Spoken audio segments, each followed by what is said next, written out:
تو کہا میں نے دیکھا کہ حضور کے دو کندھوں کے درمیان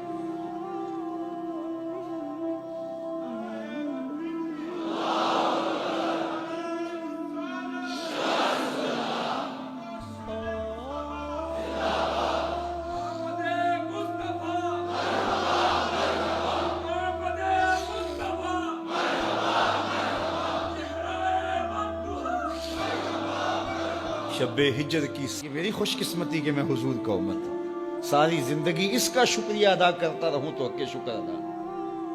ہم حضور کے امتی، نبی انتظار کرتے رہے، نبی منتظر رہے۔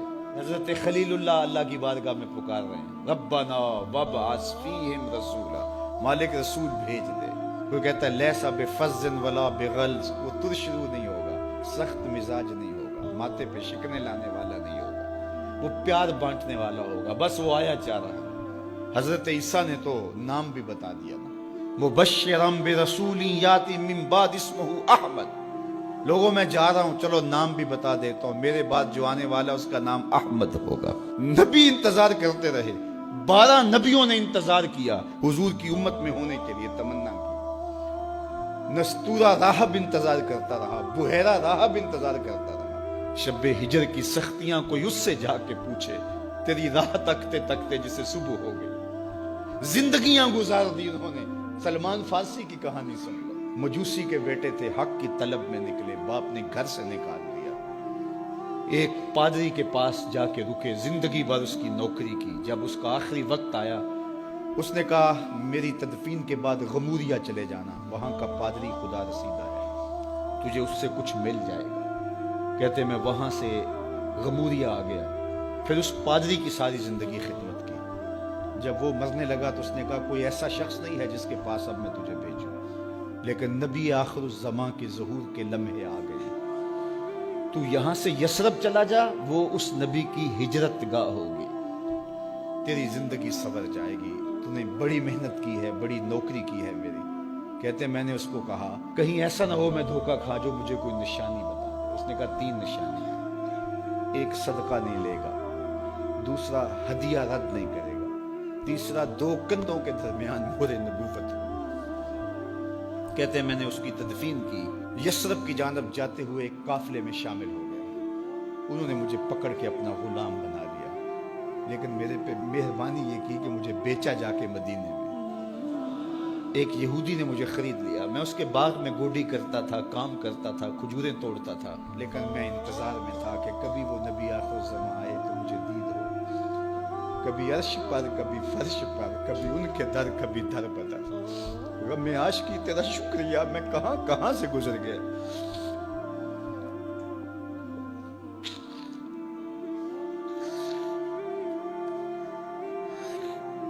کہتے ہیں ایک دن میں اپنے باغ میں کھجوریں توڑ رہا تھا کہ ہواؤں میں مستی پیدا ہو گئی اور ہر سمت سے طلع البدر علینا کی صدائیں گونجنے لگی۔ میں سمجھ گیا کہ وہ لمحے آ گئے، میں نے چھلانگ لگا دی اور دوڑ پڑا۔ میرے آقا نے سمجھا شاید غلام بھاگ گیا، اس نے دوڑ کے مجھے پکڑ لیا۔ میں نے اس کو کہا کہ میں نوکر تیرا ہی ہوں، لیکن دل نوکر کسی اور کا ہے، میں بھاگوں گا نہیں، مجھے جانے دے۔ میں کچھ کھجوریں لے گیا تھا صدقے کی نیت سے، جا کے حضور کو پیش کی۔ آقا کریم نے فرمایا ہم نبی صدقہ نہیں لیتے۔ کہتے ہیں نشانی ایک پوری ہو گئی۔ کہتے ہیں کہ میں کچھ دنوں کے بعد اور کھجوریں لے گیا اور میری نیت ہدیہ کی تھی، میں نے پیش کی، حضور نے قبول فرما لی۔ لیکن میں بھی کہتا تھا تیسری نشانی بھی پوری ہو لے تو پھر مانوں گا، اور وہ کیا تھی؟ 2 کندھوں کے درمیان مہر نبوت۔ کہتے ہیں ایک دن حضور میرے باغ میں آئے اور آقا کریم نے اپنے مبارک کندھے پہ چادر رکھی ہوئی تھی اور چادر کی اوٹ میں مہر نبوت چھپی ہوئی تھی، اور میں پیچھے ہو کے دیکھتا تھا، اور میری آرزو یہ تھی کہ کوئی تیز جھونکا ہوا کا آئے اور چادر ہٹ جائے اور میں مہر نبوت کی زیارت کر لوں۔ حضور میرے ارادہ قلب سے آگاہ ہوئے، فَأَلْقَى إِلَيَّ رِدَاءَهُ، حضور نے چادر اتار کے میری جانب پھینکی اور پھر ایسے رخ کر کے فرمایا انظر الی ما امرت بہ، اس پادری نے جو بتایا تھا دیکھ لے آ کے۔ تو کہا میں نے دیکھا کہ حضور کے دو کندھوں کے درمیان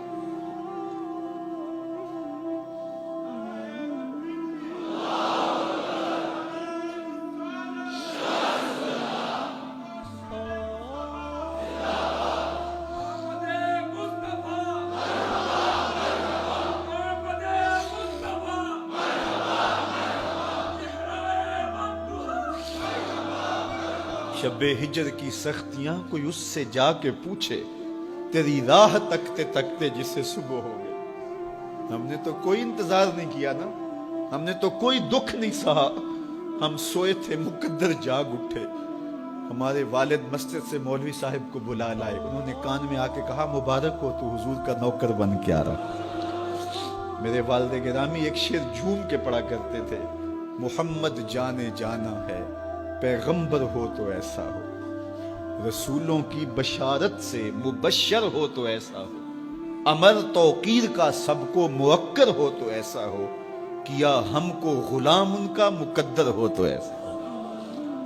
میں اپنے مقدر پہ قربان نہ جاؤں، آپ اپنے مقدر پہ نثار نہ جائیں، ہمیں وہ نبی ملا جو نبیوں کا نبی ہے۔